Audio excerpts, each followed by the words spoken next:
ओम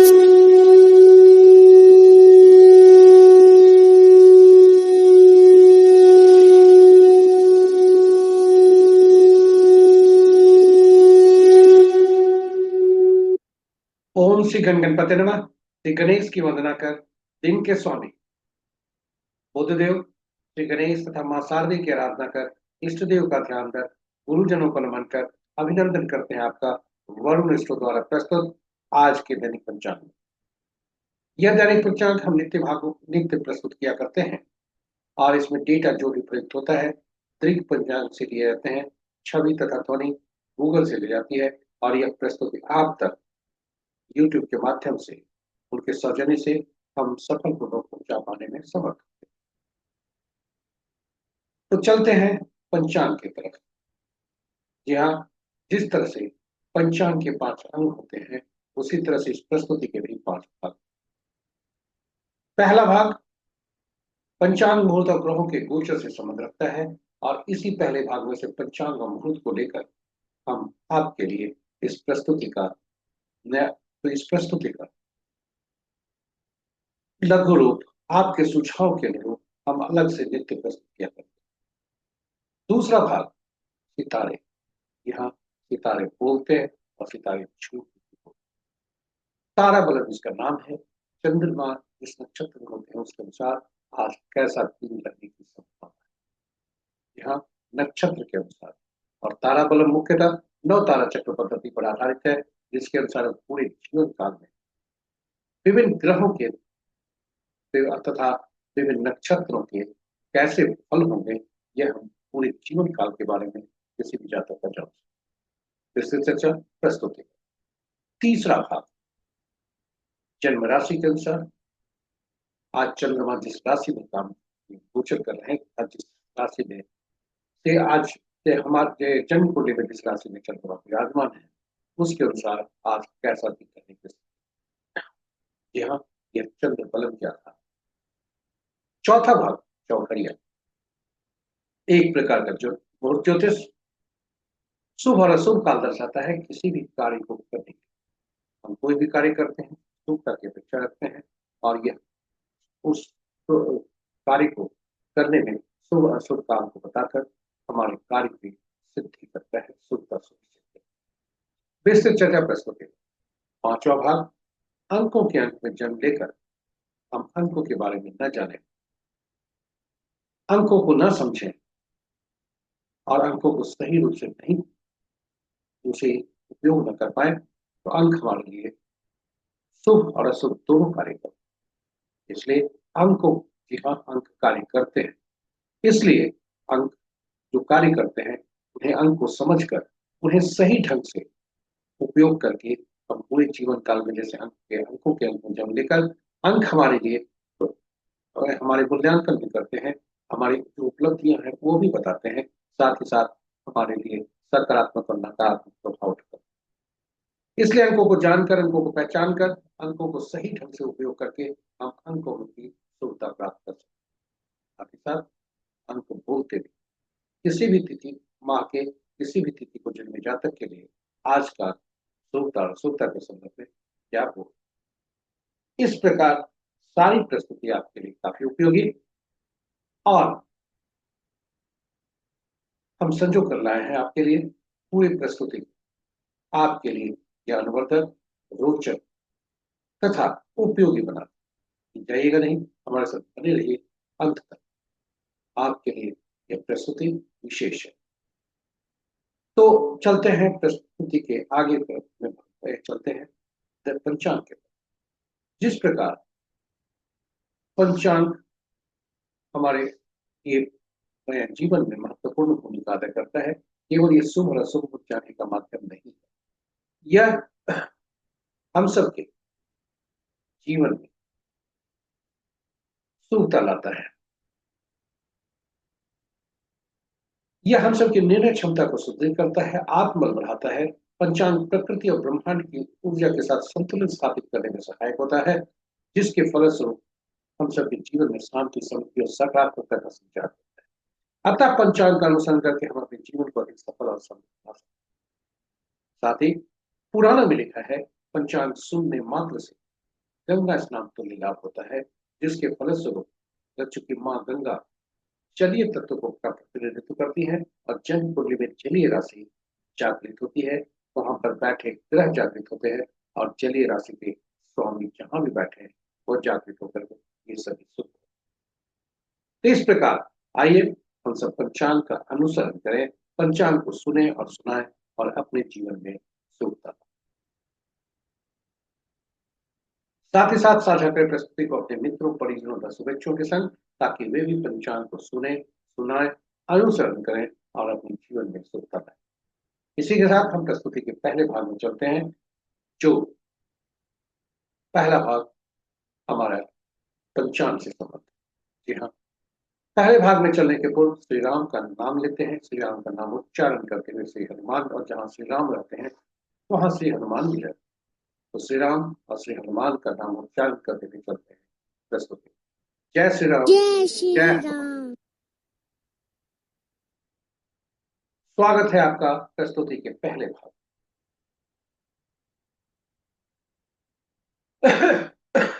आज का दिनांक 11 फरवरी 2026, माह फाल्गुन, पक्ष कृष्ण, शाका संवत 1947 विश्व बसु, विक्रम संवत 2082 कलायुग और कलयुग का 5126। आज का सूर्योदय 6:27 पर, सूर्यास्त 5:40, sunrise at 6:27 AM and sunset at 5:40 PM। आज का दिशाशूल उत्तर है, फिर भी इस दिशा में यात्रा करने को बाध्यता हुई तो तिल या धनिया का सेवन करके यात्रा करें। पंचांग के पांचों अंक इस प्रकार। वार बुधवार, तिथि प्रातः 9:58 पर नवमी, जो रिक्ता तिथि के अंतर्गत आता है। उसके बाद दसवीं, जो पूर्णा तिथि के अंतर्गत आता है। नक्षत्र दिन के 10:53 तक अनुराधा, उसके बाद ज्येष्ठ।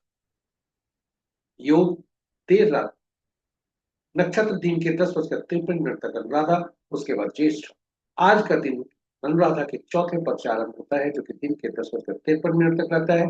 फिर ज्येष्ठ का पहला पद आरंभ होता है, जो कि संध्या के 5:36 पर। दूसरा पद देर रात्रि, मध्य रात्रि कहें 0:20 तक। तीसरा पद कल प्रातः 7:01। योग देर रात्रि 2:30 तक व्याघात, उसके बाद हसन, और करण प्रातः 9:58 तक गर्भ, और तत्पश्चात देर रात्रि 11:12 तक मनीष, और फिर विस्ती। इसलिए है हमारे पंचांग के पांचों। महत्वपूर्ण मुहूर्त में जाने के पूर्व भोलेनाथ का वास देखते हैं कि भोलेनाथ का वास कहाँ है और उनकी सुखता कैसे। जय भोलेनाथ, ओम नमः शिवाय। भोलेनाथ का वास नौवीं और दसवीं तिथि के दोनों के दिन क्रमशः सभा स्थल पर और क्रिया स्थल पर है, जो कि शुभ नहीं है। जय भोलेनाथ, ओम नमः शिवाय। ओम नमः शिवाय। महत्वपूर्ण मुहूर्त के शुभ मुहूर्त में अभिजीत मुहूर्त आज नहीं है। अमृत काल कल भोर में 3:52 से 5:39 तक, और सर्वार्थ सिद्धि योग तथा अमृत सिद्धि योग प्रातः 6:27 यानी सूर्योदय से दिन के 10:53 तक। विजय मुहूर्त अपराह्न 1:56 से 2:41 अपराह्न तक। गोधूली बेला संध्या 5:38 से 6:03 संध्या तक, और निशिता मुहूर्त देर रात्रि 11:38 से मध्य रात्रि 16:29। रात्रि में किए जाने पूजा पाठ, जब तक साधना, तंत्र मंत्र आदि के लिए निशिता मुहूर्त श्रेष्ठ होता है। अशुभ मुहूर्त में राहु काल सबसे प्रभावी, दिन के 12:04 से 1:28 अपराह्न तक। गुलिक काल दिन के 10:40 से 12:04 तक। यमगंड प्रातः 7:52 से 9:16 प्रातः तक। वर्ज मुहूर्त संध्या 5:08 से 6:55 रात्रि तक, और भद्रा देर रात्रि 11:12 से कल दिन के 12:22। गणमूल आज दिन के 10:53 से आरंभ, और 13 फरवरी को अपराह्न 4:12 पर समाप्त। भद्रा का जो वास है वो स्वर्ग में है आज, जो कि शुभ है। इसी के साथ हम चलते हैं ग्रहों की आकाशीय स्थिति। यहाँ अंश के अनुसार यदि देखें तो सूर्य देव कमजोर अवस्था में है, क्योंकि 13 तारीख को वे राशि परिवर्तन करने वाले। चंद्रदेव वृश्चिक राशि में नीच बनकर बैठे हैं, और अनुराधा नक्षत्र।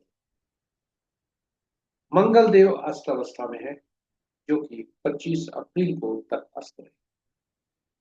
बृहस्पति देव वक्री ही है। इस प्रकार ग्रहों की आकाशीय स्थिति में देखिए, राशि के अनुसार मित्र राशि में 2 ग्रह, शत्रु राशि में 3 ग्रह, सम राशि में 4 ग्रह। शनि के राशि में सबसे ज्यादा ग्रह 5 ग्रह हैं, और चंद्र और शुक्र की राशि में कोई ग्रह नहीं है। शेष ग्रहों की राशियों में एक एक ग्रह।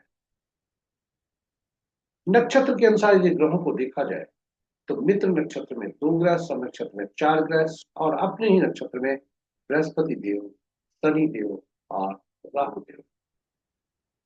इस प्रकार मंगल देव, राहु देव और शनि देव के नक्षत्र में 2 ग्रह, केतु, सूर्य और बुध के नक्षत्र में कोई ग्रह नहीं, और शेष ग्रहों के नक्षत्र में एक एक ग्रह। किसी भी ग्रह का न तो नक्षत्र परिवर्तन है न राशि परिवर्तन, और आज किसी भी ग्रह का राशि परिवर्तन आज नहीं। इस प्रकार ये रहे हमारे पहले भाग के प्रश्न। आपको अब दूसरे भाग में ले चलते हैं। दूसरा भाग में आपका स्वागत। तारे झूठ नहीं बोलते, जहां तारे बोलते जरूर है, झूठ नहीं बोलते, इसे तारा वर्णन कहा जाता है।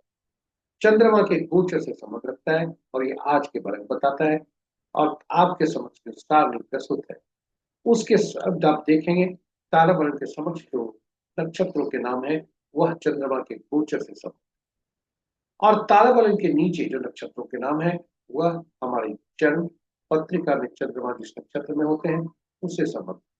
हमें करना क्या होता है, चंद्र हमारा जन्म नक्षत्र जहां पर है उसको चिन्हित करके हम नक्षत्र चंद्रमा के गोचर की तरफ बढ़ते हैं, और जब वो देखते हैं जहां मिलान होता है वही आज का शुभता और अशुभता के बारे में संकेत है। उदाहरण स्वरूप आज का चंद्रमा अनुराधा नक्षत्र में है, और उसके बाद ज्येष्ठ हम जाएंगे, और इस प्रकार हम देख सकते हैं। यह ताराबल होता है।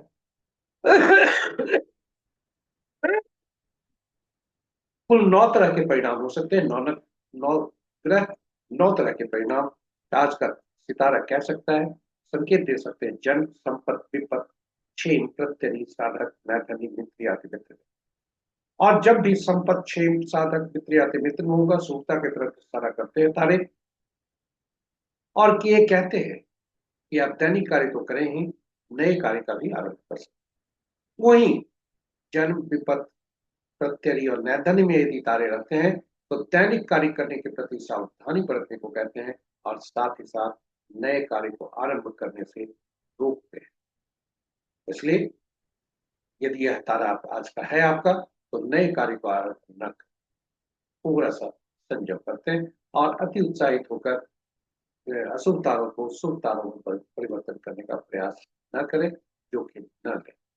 इसी के साथ यह तारा बलम मुख्यतः 9 तारा चक्र पद्धति पर आधारित है, और यह 9 तारा चक्र पद्धति के अनुसार हम विभिन्न ग्रहों के बारे में जान सकते हैं, पूरे जीवन काल के बारे में। किसी भी व्यक्ति का कितना आसान है, और यह अद्भुत पद्धति है, और यह मूलतः इस सिद्धांत पर आधारित है कि ग्रहों के मन नक्षत्र होते हैं, ग्रह नक्षत्र के फल देते हैं, यानी नक्षत्र ही ग्रह के फल देते हैं। नक्षत्र पुनः बता दें, हमसे स्लिप ऑफ टंग हुआ था। नक्षत्र ही ग्रह के फल देते हैं, ग्रहों के मन नक्षत्र होते हैं, ग्रह अपना फल नहीं दे पाते, उनका अपना फल नहीं होता, वे नक्षत्र के अनुसार ही फल देते हैं। प्रश्न उठता है 27 नक्षत्र कुल है और 9 ही ग्रह, कौन से नक्षत्र किस ग्रह के फल देंगे, या कौन से ग्रह किन किन नक्षत्रों के फल पाएंगे। यह इसके लिए 27 नक्षत्रों को 9 नक्षत्रों की सूची बनाकर उन्हें क्रमबद्ध किया गया, 3 श्रेणियों में रखी, और यह सूची आपके समक्ष। पहले श्रेणी में पहला से 9वां, दूसरे श्रेणी में 10वां से 18वां, तीसरे में 19वां से 27वां, और ग्रहों को महादशा के क्रम में रखा गया। केतु पहला ग्रह, दूसरा शुक्र, तीसरा सूर्य, चौथा चंद्रमा, 5वां मंगल, छठा राहु, 7वां बृहस्पति, 8वां शनि, 9वां बुध। और पहला ग्रह केतु देव को हर श्रेणी में से पहले नक्षत्र का स्वामित्व मिला, यानी पहला, 10वां और 19। दूसरा ग्रह शुक्रदेव बनते हैं, दूसरा 11वां 20वां नक्षत्र का स्वामित्व। तीसरा ग्रह सूर्य को तीसरा, 12वां और 21वां नक्षत्र का स्वामित्व, और इसी तरह घड़ी की सुई की दिशा में चलते हुए नौवां ग्रह बुध होते हैं। बुध को 9वां, 18वां, 27वां नक्षत्र का स्वामित्व मिला, और यह सारणी इस प्रकार। अब फलित कैसे करते हैं, बहुत ही महत्वपूर्ण है, ये ध्यान से सुनो।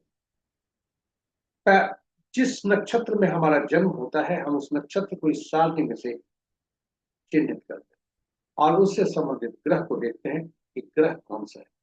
जो ग्रह होते हैं वही हमारा जन्म ग्रह होता है। जी हाँ, वही हमारा जन्म ग्रह होता है, और हमारी जीवन की यात्रा वहीं से आरंभ होती है। इसी दशा महादशा में हमारा जन्म होता है। पुनः बता दें, जिस नक्षत्र में हमारा जन्म हुआ है उस नक्षत्र को चिन्हित करते हैं।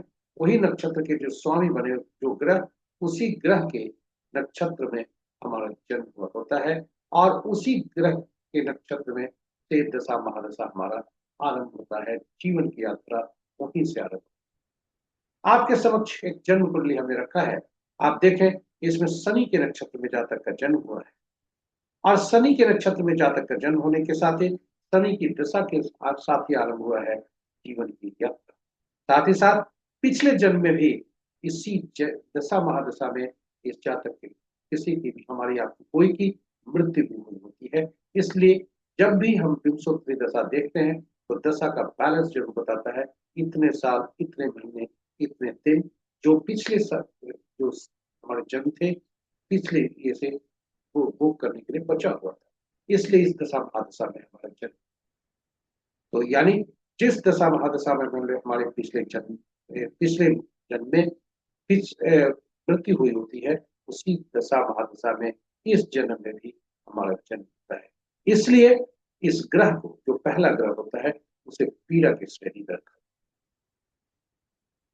और पहला ग्रह पीड़ा की श्रेणी में, वहां से हम गणना करते हैं घड़ी की सुई की दिशा में, बुध तक पहुंचते हैं, और फिर केतु से यात्रा आरंभ करते हैं, और जो हमारा जन्म ग्रह हुआ वहां से पिछले ग्रह में तक हम यात्रा समाप्त करते हैं।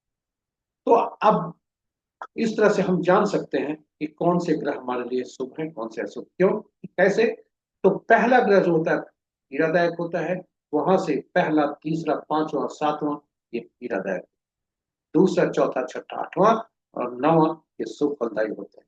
इस प्रकार हम दशा महादशा ग्रहों के शुभता और अशुभता जान गए कि कौन से ग्रह हमारे लिए शुभदायक होंगे, कौन से अशुभदायक, और जैसे जैसे इनकी संख्या बढ़ती है, यानी जैसे जैसे ये आगे बढ़ते हैं, इनकी शुभता और अशुभता का जो परिमाण है वह बढ़ता है। इसलिए याद रखें, पहला, तीसरा, पांचवा, सातवां ग्रह अशुभ फलदायी, और दूसरा, चौथा, छठा, आठवां, नौवां ये शुभ फलदायी। किस प्रकार से शुभ फलदायी होते हैं, उनके नाम भी आपके समझ।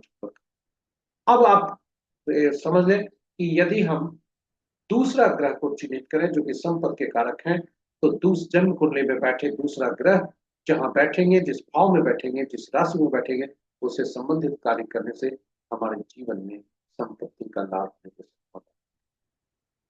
उसी तरह से यदि हम शुभ ग्रहों के दशा में, जो शुभ ग्रह हुए उनकी दशा महादशा में हम योजनाबद्ध तरीके से शुभ कार्यों का निष्पादन करते हैं, उसमें शुभता सुनिश्चित होती है। और पहला, तीसरा, पांचवा, सातवां ग्रह जो बनते हैं, उनकी दशा महादशा में हम अपने आप को मानसिक रूप से तैयार करते हैं चुनौती का सामना करने के लिए, पीड़ा को सहने के लिए, जो हमारे आत्मबल को बढ़ाता है। इस प्रकार हमें पहले से पता चल जाए कि कब शुभ फल होंगे, कब शुभ ग्रहों की महादशा होगी, कब पीड़ादायक ग्रहों की महादशा होगी, और यह सब यदि जान जाए तो फिर हम शुभता, हमारे लिए आसान हो जाता है शुभता और अशुभता को पहचान।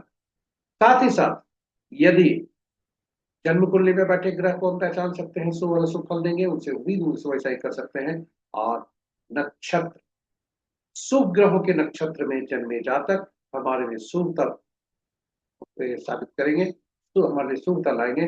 वही अशुभ ग्रहों के नक्षत्र में जन्मे जातक हमारे लिए परेशानी के सबब बनेंगे, हमारे चुनौती ला सकते, चाहे वो व्यक्ति घर का हो, परिवार का हो, रिश्तेदार का हो या संसार का। इसलिए हम वैसी अपेक्षा लोगों से कर सकते हैं और वैसे ही जुड़ सकते हैं। उदाहरण स्वरूप यदि संपत्ति के नक्षत्र में जन्मे जातक से बिजनेस पार्टनरशिप किया जाए यदि, तो हमारे लिए लाभकारी। इसलिए मित्रों को भी पहचान कर, बिजनेस पार्टनर्स को पहचान कर हम अपने जीवन में सुखता ला सकते। इसी के साथ हम आपको नौ तारा चक्र पद्धति इसलिए काफी उपयोगी है और अद्भुत पद्धति। हमने YouTube पर अलग से वीडियो को रखा है जिसमें भगवान राम, माँ सीता तथा पवन पुत्र हनुमान की कुंडली की विवेचना की है। आप उसे देखें, आप उसे समझें और आप अपने जीवन में उपयोग करें, आपके लिए लाभदायी। इसी के साथ हम चलते हैं आगे। नवतारक तारा बनाम आज का क्या कहते हैं। आज का चंद्रमा आज का चंद्रमा अनुराधा नक्षत्र से गोचर करते हुए चौथे पद से, जैसा हमने पहले भाग में देखा है कि अनुराधा नक्षत्र से दिन के 10:53 तक चंद्रमा वहां रहेंगे, जो चौथा पद। उसके बाद चंद्रमा ज्येष्ठ नक्षत्र, तो जब तक चंद्रमा अनुराधा नक्षत्र में है तब तक का फल आप चिन्ह अपने नक्षत्र के अनुसार देखें और उसे नोट करके आप उपयोग करें।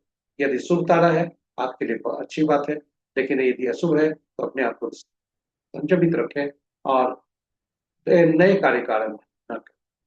आज का तारा जो कह रहा है वह यह कहता है, उदाहरण स्वरूप यदि फनी पूर्वा, फाल्गुनी पूर्वा तारा नक्षत्र में आपका जन्म हुआ है तो पहला भाग ही अति पीड़ादायक है और दूसरा भाग में। वहीं यदि पुनर्वसु, विशाखा, पूर्वा भाद्रपद नक्षत्र में यदि जन्म हुआ है तो पहला भाग संपत्ति का है, दूसरा भाग।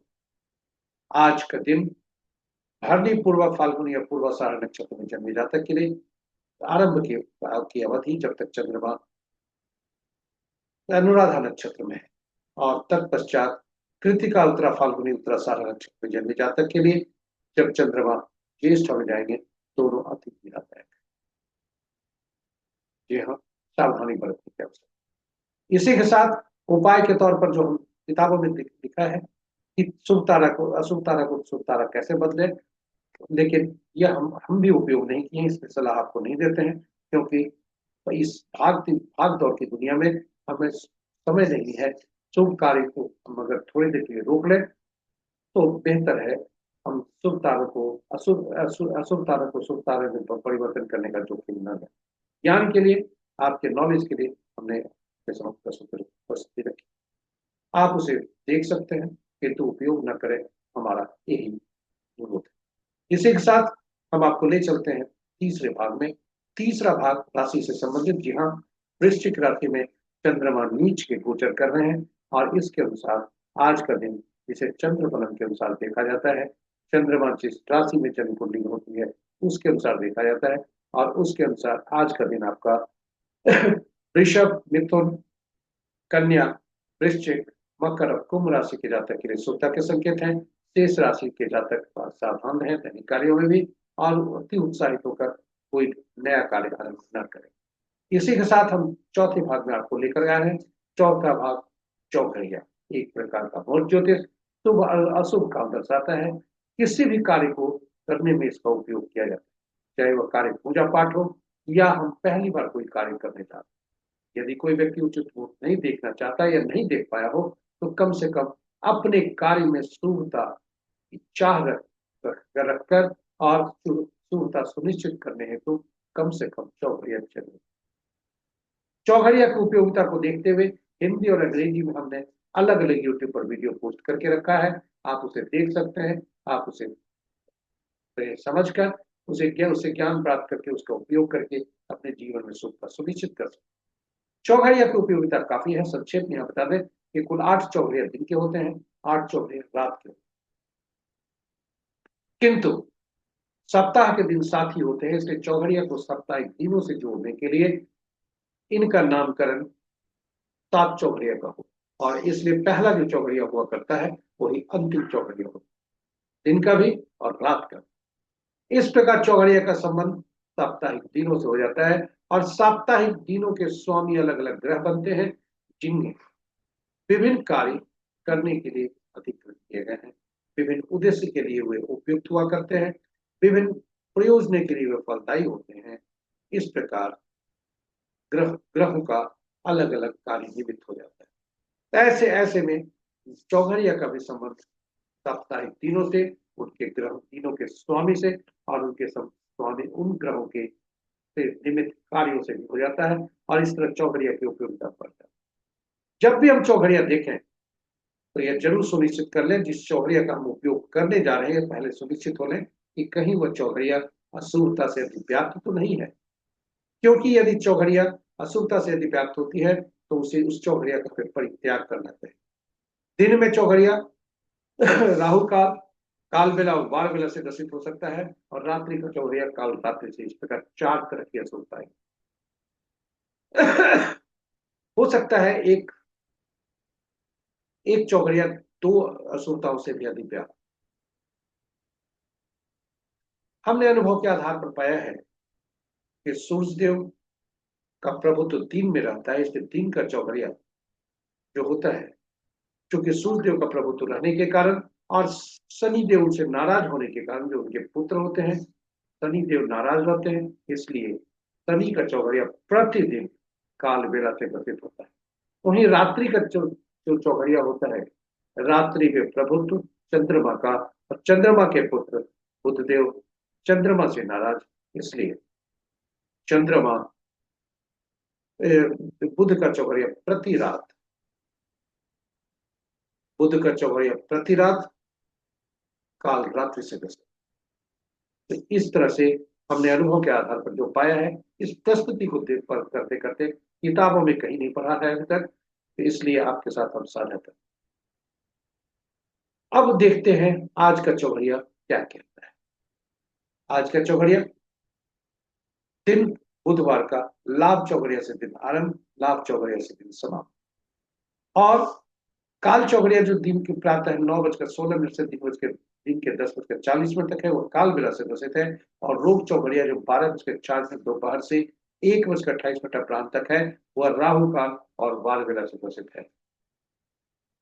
उसी तरह रात्रि का चौघड़िया लाभ चौघड़िया जो 3:15 भोर से 4:51 भोर तक है, वह काल रात्रि से ग्रसित। तो इस प्रकार चौघड़िया, इन चौघड़िया का, तीनों चौघड़िया का परित्याग करके हम उसका उपयोग कर सकते। तो चलिए ये चौथे भाग की प्रस्तुति यहाँ पर समाप्त करते हुए हम आपको ले चलते हैं अंकों के अंत में। हम जब जन्म लेते हैं तो अंकों के अंत में ही जन्म लेते हैं। जी हाँ, इसलिए आइए अंकों के अंत में आकर हम अंकों को जानने का कोशिश करें, पहचानने का कोशिश करें, उन्हें समझने का कोशिश करें, ताकि जीवन में उसे सही ढंग से परख कर हम सही ढंग से उपयोग करके अपने जीवन में सुखता ला सकें। ये अंक होते हैं 1 से 9। जी हाँ, 10वां अंक नहीं होता, शून्य भी नहीं होता, क्योंकि शून्य अनिश्चितता को दर्शाता है। जब भी 2 या 2 अंकों से ज्यादा के ऐसे अंक हमारे पास समक्ष होते हैं, तो उनमें प्रयुक्त हुए सभी अंकों को एक साथ जोड़ लें और एक साथ जोड़ के उन्हें एक अलग में परिवर्तित करते हैं। 1 से 9 तक के अंक को देखें तो 5वां अंक ऐसा होता है जो कि काफी मजबूत स्थिति में होता है, क्योंकि वह संतुलन का कार्य करता है। पहला, ये अपने से आप पूर्व के आने वाले अंकों को और बाद में आने वाले अंकों को, दोनों को संतुलित करके रखता है। और ये 1 से 9 तक जो अंक होते हैं, उनके शासक ग्रह अलग अलग होते हैं। 1 के सूर्य, 2 के चंद्रमा, 3 के बृहस्पति, 4 के राहु, 5 के बुध, 6 के शुक्र, 7 के केतु, 8 के शनि, 9 के मंगल।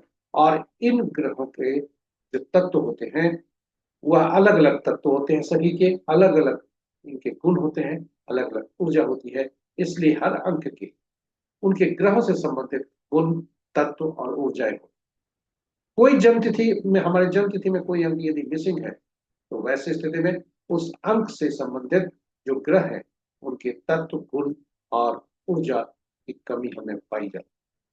वहीं दूसरी स्थिति बनती है, 3 या 3 से अधिक बार कोई अंक यदि प्रयुक्त हुए हैं, तो उस अंक से संबंधित जो हमारी ऊर्जा होती है, तो तत्व होते हैं, गुण होते हैं, उसकी अधिकता हमें पाई जाती है। और वह हमारे लिए ये दोनों परिस्थितियां नुकसानदायक होती है। इसलिए हमें पहचानना है पहले कौन से अंक हमारे लिए नुकसानदायक, ताकि उन अंकों को हम सावधानी पूर्वक उपयोग करें। दूसरी स्थिति बन सकती है कि शेष अंक या तो तटस्थ होंगे या मित्रवत, हमारे सकारात्मक होंगे। तो पहले मित्र शत्रु अंक को पहचानना जरूरी है। अंकों की दुनिया में हम अंक के ग्रहों के जो तत्व हैं, गुण हैं और ऊर्जा है, उसके अनुसार हम विभिन्न नामों से जान पुकारते हैं। एक को राजा, सरकार या नौकरी करने वाले व्यक्तियों से के लिए बॉस से, दो को रानी या पार्टनर से, तीन को गुरु या सलाहकार से, चार को शरारती तत्वों से, नियम तोड़ने वाले व्यक्तियों से, झांसा देने वाले व्यक्तियों से, झूठ बोलने वाले व्यक्तियों से, ज्यादा कल्पना की उस दुनिया में रखने वाले व्यक्तियों से। बुध को एक 5 अंकों राजकुमार से, 6 को मंत्री या सुख सुविधा प्रदान करने वाले व्यक्तियों को, 7 को धर्मगुरु से या ऐसे व्यक्ति जिन्हें भविष्य में घटने वाली घटनाओं का पूर्वाभास। 8 समाज के नीचे तबके के लोग, हमारे अधीन कार्य करने वाले लोग, न्यायालय आदि, नौकर चाकर, न्यायालय आदि। 9 को सेनापति, पुलिस, डॉक्टर्स। इस प्रकार यदि हम इनके नामों को जान लें और इनके गुणों को जान लें, फिर हम आपस के संबंध को भी का आकलन कर सकते। फिर भी हम आगे चलते हैं, शत्रु अंक को केवल पहले पहचानेंगे आरंभ के तौर पर। जब हम जन्म लेते हैं तो ईश्वर हमें कुछ अंक से नवाजते हैं। यहाँ अंक उपहार में देते हैं। यह तिथि माह और वर्ष के रूप में होता है। तिथि और माह 1 अंक का भी हो सकता है, 2 अंकों का भी हो सकता है, किंतु वर्ष 4 अंक। और अंक ज्योतिष के मूल सिद्धांत के अनुसार सभी अंकों को जोड़कर एक अंक में परिवर्तित कर दो। तिथि माह या कहीं गणना में 11, 22, 33 अंक जब भी आते हैं तो यह हमारे हमसे वह संदर्भित करता है हमारे पूर्व जन्म के आत्मा से। जी हाँ, और वह आत्मा कुछ अधूरे कार्य को लेकर इस जन्म में आता है जो इस जन्म में कर रहा। वहीं यदि 13, 14, 16 और 20 अंक आते हैं तो वैसे अंक यह बताते हैं कि पूर्व जन्म से हम कुछ कर्ज लेकर आए हैं, कुछ हमने गलतियां की है, इसका कर्ज इस जन्म में भी करना है, और इसलिए इस जन्म में हमें कुछ परेशानी होती है और उस हेतु हमें कुछ कार्य कर दें ताकि हम अंक को संतुलित कर सकें। यह जन्म तिथि हमने आज 11/2/1967 जन्म तिथि लिया है। यह गूगल से लिया है, किसी कोई व्यक्ति का जो जिसे हम भी जानते हैं और वह विख्यात। तो ऐसे व्यक्ति का जन्म तिथि हमने गूगल से लिया है। उद्देश्य कोई भी आकलन करना नहीं है या कोई भी कंसल्टेशन देना नहीं है, अपितु शैक्षणिक उद्देश्य। तो 11/2/1967 यदि अब तिथि माह और वर्ष 3 अंक होते हैं। तिथि हमारा जातक के कोई भी जातक का तिथि जो होता है वो मूलांक कहलाता है। वह आंतरिक व्यक्तित्व दर्शाता है। यहाँ इसे ड्राइवर कहा जाता है बोलचाल के ऊपर। और तिथि माह और वर्ष तीनों को जब जोड़ देते हैं एक अंक बनता है, और वह एक अंक जो बनता है वह हमारा भाग्यांक है। और भाग्यांक जो होता है उसके बोलचाल की भाषा में से कंडक्टर का।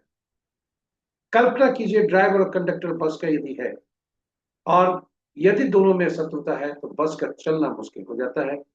बस को से हम चला नहीं पाते ठीक से। तो ठीक उसी तरह से यदि ड्राइवर और कंडक्टर का अंक हमारे जीवन में यदि आपस में शत्रुवत हो जाए तो वैसे स्थिति में हमारे जीवन की नैया सुचारू रूप से नहीं चलती,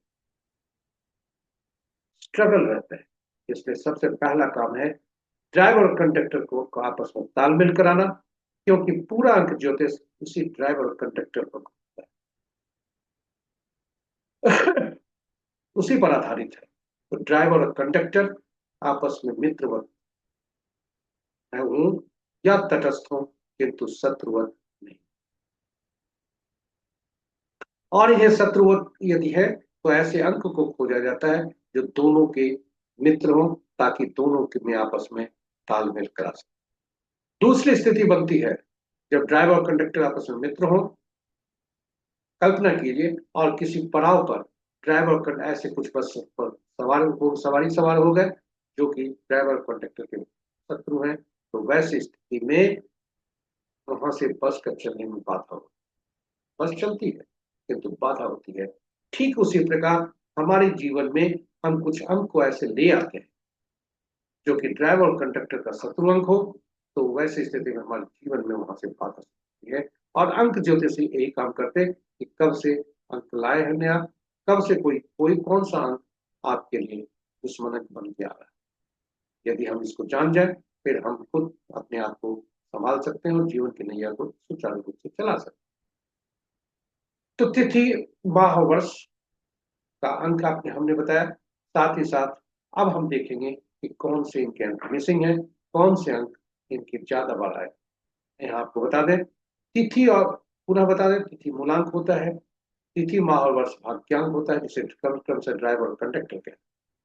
तिथि हमारा आत्मांतरिक व्यक्तित्व दर्शाता है, वहीं तिथि और माह को जोड़ते हैं, जब एक अलग में परिवर्तित करते हैं, तो वो हमारा बाहरी व्यक्तित्व दर्शाता है। लोग जैसा जानते हैं वह दर्शाता है। यह इसे एटीट्यूड नंबर कहते हैं या अचीवमेंट नंबर कहते हैं। वहीं वर्ष को जोड़कर एकल अंक में परिवर्तित करके और पुरुष के लिए 11 से उसमें घटाते हैं, महिला के लिए 4 उसमें जोड़ते हैं, वह एंजल नंबर कहलाता है। यह भी ईश्वर द्वारा प्रदत्त एक अंक है, जो कि एंजल नंबर इसे कहा जाता है। बोलचाल की भाषा में इसे कुआं नंबर भी 220 में कहते हैं। यह वातावरण को दर्शाता है, हमारे वातावरण। तो इसी तरह से हम अंकों को जानते हैं। तो चलिए अब हम देखें कौन से अंक इस जातक के मिसिंग है, कौन से अंक इनके ज्यादा वाला है। आपके समक्ष 2 बॉक्स हमने रखा। पहला बॉक्स है जो कि अंक ज्योतिष का, जो लोसो ग्रेड का सभी अंक बॉक्स इसमें भरे, कोई भी खाली नहीं है और विभिन्न स्थितियों को दर्शाता है। उदाहरण स्वरूप 438 जातक का थॉट प्लेन, कल्पना शक्ति, विचार कैसा होता है। विल पावर प्लेन 951 बताता है, एक्शन प्लेन 276 बताता है। यदि इसमें से 2 उपलब्ध है, एक नहीं है, तो परिणाम 66। उसी तरह से प्रतिशत निकाला जाता है। यदि एक है और शेष नहीं है, तो 33%। इस तरह से हम अंकों को निकालते हैं। इस जातक का देखें जिसका जन्म 11 है, यानी पिछले जन्म की आत्मा से कुछ संबंध है, और पिछले जन्म की आत्मा में जो काम उन्होंने किया था वह इस जन्म में कैरी हो गया। इसलिए इनकी जो थॉट प्लेन है, यह कोई अंक नहीं दे रहा है। हम जितना उपलब्ध अंक है उसके आधार पर यहाँ गणना कर रहे हैं, केवल शैक्षणिक उद्देश्य से, क्योंकि इनके अन्य अंक, मोबाइल अंक, गाड़ी अंक आदि हम नहीं दिए हैं और न इसका उपयोग हम कर रहे हैं। यहीं पर देखें कि इनका जो 9 अंक है 4 बार आया है और 1 अंक 1 बार आया है, और 3, 4, 5, 8 ये 4 अंक के मिस। तो ये अंक जो 4 अंक है इसका उपयोग कर सकते हैं। 9 अंक और 1 अंक को कदापि यूज नहीं करना है, और उसी तरह से 2 अंक का भी यूज नहीं करना है, क्योंकि 2 अंक भी 2 बार आ चुके हैं। 7 और 6 ये प्रयोग कर सकते हैं, बशर्ते कि इनका अंक 7। अब प्रश्न उठता है, ड्राइवर और कंडक्टर आपस में शत्रु है। इस प्रकार हम जान गए कि कौन कौन से मिसिंग अंक हैं और कौन कौन से कई बार आता है। अब ड्राइवर और कंडक्टर में आपस में शत्रुता है, तो कौन का हम जो अंक लाए इसके दोनों के सामंजस्य करने के लिए कहां से लाए, वह स्रोत कौन सा होगा। वह स्रोत होना चाहिए ऐसा जो कि लंबी आयु, जिस मोबाइल हम लेते हैं कुछ अवधि में खराब होता है, या उसे त्यागते हैं, या उसकी ऊर्जा तभी होती है जब हम उसका उपयोग करते हैं। गाड़ी संख्या लेते हैं, उसका उपयोग जब करते हैं तब वो ऊर्जा पर। गैरेज में गाड़ी खड़ा है, उसकी ऊर्जा नहीं। इस प्रकार हम अंकों को अब समझे कि कैसे हम अंक लाए, कौन कहां से लाए। तो वह होता है नाम का। जी हाँ, नाम के भी अंक होते हैं, और ये लंबी आयु होती है। ये नाम जल्दी बदलता नहीं है, और ये धरती के ईश्वर द्वारा बदलता। आप कहेंगे नाम में तो अक्षर होता है, यहाँ अक्षर होता है, लेकिन इन अक्षरों के अंकीय मूल्य होते हैं। और जो भी हमारा नाम है, उसके उसके अक्षरों, प्रयुक्त हुए अक्षरों को अंकीय मूल्य से परिवर्तित करके उसके पूरे जोड़कर हम उसका इसकी गणना करते हैं। साथ ही साथ नाम का पहला अक्षर भी काफी ऊर्जा देता है। हम जब भी नाम पुकारते हैं, तो पहला अक्षर में चेतना ज्यादा ऊर्जा देता है। उसके बाद हम हमें सभी अंक ऊर्जा देते हैं, और नाम कम खत्म होने के पूर्व भी हम रिस्पॉन्स करते हैं। जी हाँ, नाम बहुत महत्वपूर्ण होता है। और नाम का पहला अंक भी महत्वपूर्ण होता है। इसलिए नामांक और नाम का पहला अक्षर यह हमारे ड्राइवर और कंडक्टर का शत्रु नाम। अब देखते हैं कि जातक का नाम क्या है। जी हाँ, इनकी मालिनी अवस्थी नाम, इनका जन्म तिथि आज है। और 3 और 6 मिलकर, यानी बृहस्पति और शुक्र मिलकर दोनों ज्ञान के कारक 9 बनते, इसलिए 6 यहां पर है, 3 ज्ञान का, 6 इनका, इनके ज्ञान का और साथ साथ में प्रेम का, और 9 प्रसिद्धि देता है। इनकी प्रसिद्धि काफी है, इसलिए कई बार 9 आए। सरकारी तंत्र से इन्हें सपोर्ट भी मिलता है, इसलिए कई बार 1 आया, किंतु कुछ अंक मिसिंग है। नाम इनका वॉवेल ज्यादा है, कॉन्सोनेंट कम है, जो कि काफी अच्छा है। तो अब देखें दुश्मन अंक हैं इनके कौन कौन। तो सबसे पहले एक हर अंक के दुश्मन अंक को देखते हैं, तब इनका आकलन करते हैं। यहाँ नोट कर लें, इनके मूलांक 2, वाक्यांक 9, नामांक 9, नाम का पहला अक्षर 4। चलिए देख, 1 के 8 दुश्मन, 2 के 4 6 8 9, 3 के 6, 4 के 8 9 4 2, 5 के कोई नहीं, 6 के 3 9, 7 के 7 9 3, 8 के 1 2 9 4 8, 9 के 6 4 2 8 9। तो इनका मूलांक 2, वाक्यांक 9, दोनों आपस में शत्रु। 2 के 9 शत्रु, 9 के 2 शत्रु, और 9 इनके कई बार आए, इसलिए यह महत्वपूर्ण है जानना। इनके नाम जो है अच्छी ऊर्जा नहीं थे, ख्याति मिल रही है, लेकिन नाम का बहुत ज्यादा, 9 नंबर का बहुत ज्यादा आना वो ही अच्छा नहीं। इस प्रकार इनके 5 अंक इनका मिसिंग है। यदि 5 पर इनका नाम जाता है तो जातक के लिए 5 अंक भी मिल जाता है इनके लिए, और इसका उपयोग हो जाता है पहले इन्हें भी।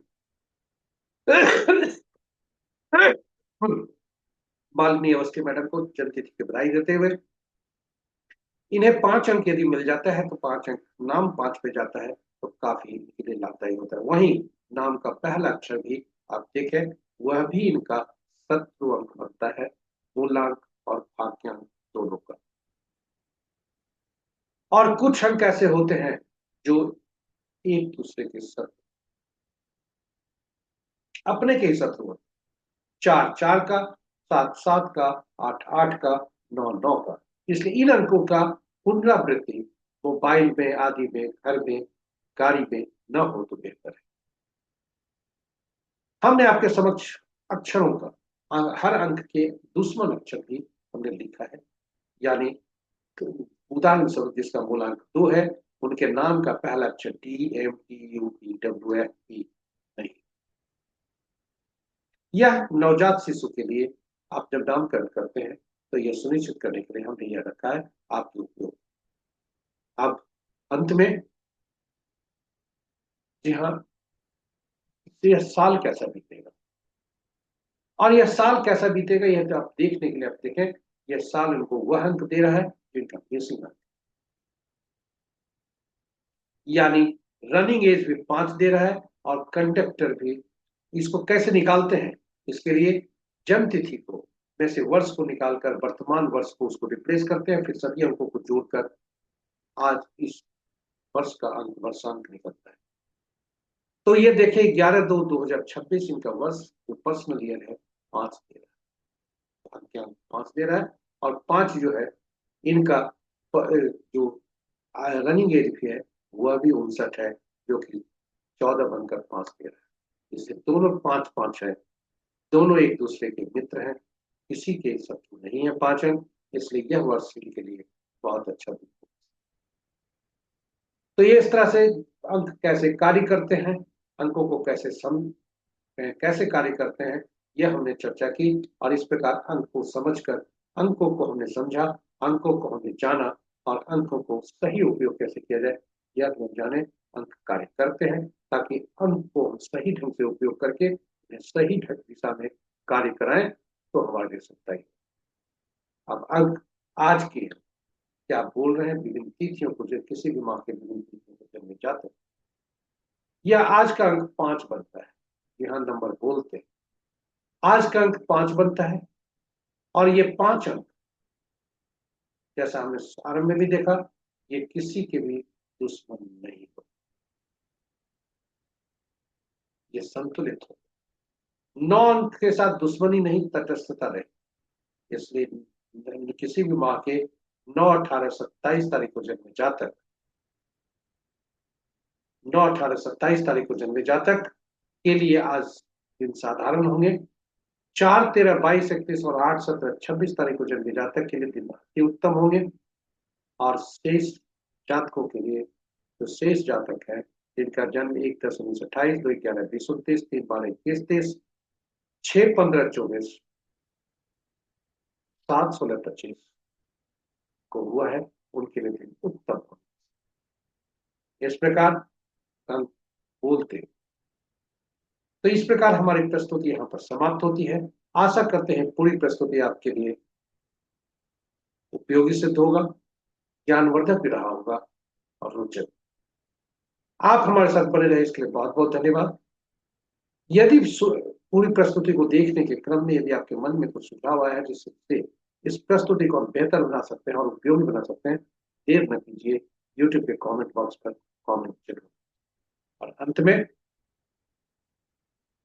हम आपसे प्रार्थना करते हैं कि इस प्रस्तुति को साझा करें अपने मित्रों, परिजनों तथा शुभेच्छुओं के संग। जी हाँ, उनके साथ साझा जरूर करें, क्योंकि पंचांग को सुनने मात्र से गंगा स्नान को लाभ होता है, जिससे ग्रहों की स्थिति जागृत होती है। जलीय राशि में बैठे ग्रह और जलीय राशि के स्वामी जो शुभ फल देते हैं, वे पंचांग को सुनिए, सुनाइए, अनुसरण करिए और अन्य लोगों को प्रस्तुति को साझा कर उन्हें प्रेरित करें सुनने, सुनाने और अनुसरण करने का, ताकि हमारे जीवन में भी सुखता आ सके, उनके जीवन में भी सुखता आ सके। सर्वे भवन्तु सुखिनः, सर्वे सन्तु निरामयाः लेकर चलते हैं और प्रार्थना करते हैं बुद्ध देव से, दिन के देवता, बुद्ध देव ज्ञान के देवता, यहाँ से ज्ञान का प्रचार प्रसार जरूर करें। बुद्ध देव श्री गणेश का मां शारदे से प्रार्थना करते हैं कि उनकी असीम कृपा पर बनी रहे, आपका दिन शुभ। जय बुद्धदेव, जय श्री गणेश, जय मां शारदा।